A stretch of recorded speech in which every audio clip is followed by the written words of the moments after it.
Hello, I'm Jessica Ryan Keeney. I am the Department of Child Support Services attorney for two small Northern California counties. I've been practicing family law since December of 2009. What I'm about to say today is not legal advice. It is for educational purposes only, and it applies in California. Please go ahead, like the video, subscribe, ding the bell so that you get notifications when we upload new content. We sure appreciate you tuning in today.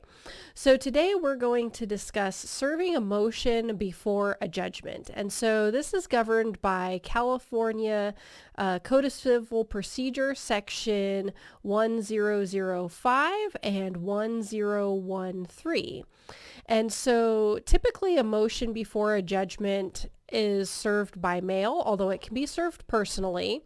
If you haven't already got a response, or if the other party hasn't already filed a response in the case, then they technically need to be served personally. And if you're going to serve them personally, then they need to be served 16 court days before the hearing.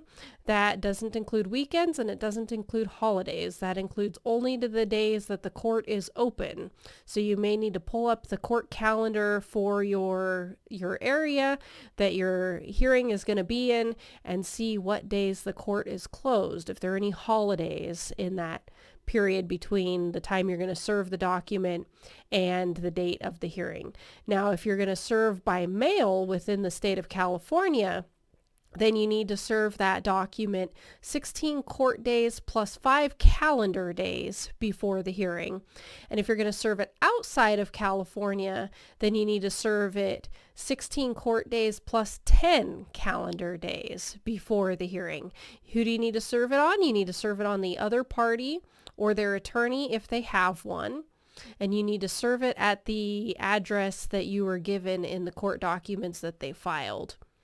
And so there you go. That's serving a motion before judgment has been entered in a California family law case. If you have any questions, go ahead, leave them in the comments. Any answers will not be legal advice. They will be for educational purposes only. They always lead to sharing good information.